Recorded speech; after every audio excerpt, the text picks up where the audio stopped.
आइए इस महत्वपूर्ण प्रश्न को हल करते हैं। तीन घनों की भुजाएं क्रमशः 3 सेंटीमीटर, 4 सेंटीमीटर तथा 5 सेंटीमीटर हैं। यदि इन्हें पिघलाकर एक नया घन बनाया गया हो तो नए घन के विकर्ण की लंबाई क्या होगी। तो पहले हम नए घन का आयतन निकालेंगे और फिर उसकी भुजा ज्ञात करके और नए घन की विकर्ण की लंबाई निकाल लेंगे। तो लिख लेते हैं, नए घन का आयतन ये होता है भुजा की पावर 3, भुजा की पावर 3 होता है। अब चूंकि 3 घन हैं जिनकी जो भुजाएं हैं वो क्रमशः ये दी हुई हैं, तो इन घनों को पिघलाकर ही नया घन बनाया गया है। तो इस वाली भुजा के घन का आयतन और इस वाली भुजा के घन का आयतन प्लस इस वाली भुजा के घन का आयतन बराबर होगा नए घन का आयतन।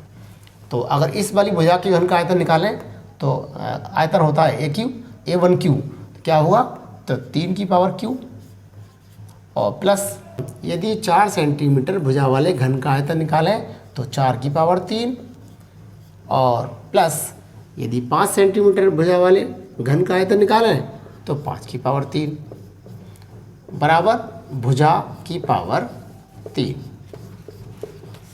तो ये 3 की पावर 3 हो गया, 3 3 9 27 और प्लस 4 की पावर Q का मतलब हो गया 4 चौक 16 चौका 64 प्लस 5 की पावर 3 का मतलब हो गया 5 पंजे 25 पंजे 125 बराबर भुजा की पावर 3। अब नए घन की भुजा, नए घन की भुजा बराबर ये हो गया घनमूल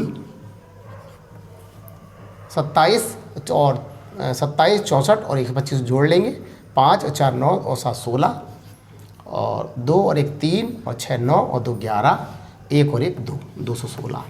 अब हम 216 के टुकड़े करेंगे, 216 के टुकड़े करेंगे अभाज्य।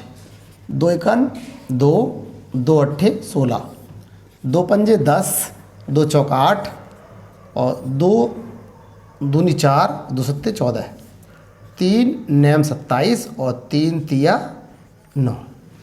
तो ये आया घनमूल 2 गुणा 2 गुणा 2 गुणा 3 गुणा 3 गुणा 3। क्योंकि घनमूल है तो ये 3 3 की जोड़े बनाएंगे तो बराबर ये आ जाएगा 2 गुणा 3 बराबर 6 सेंटीमीटर। ये घन की भुजा निकल आई नए घन की। अब हमें निकालना क्या है, नए घन के विकर्ण की लंबाई क्या होगी। तो नए घन के विकर्ण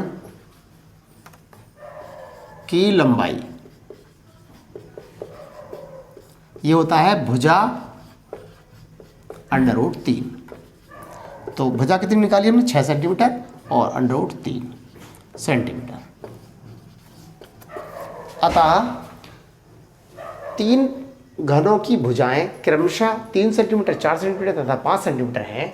यदि इन्हें पिघलाकर एक नया घन बनाया गया हो तो नए घन के विकर्ण की लंबाई 6√3 सेंटीमीटर होगी।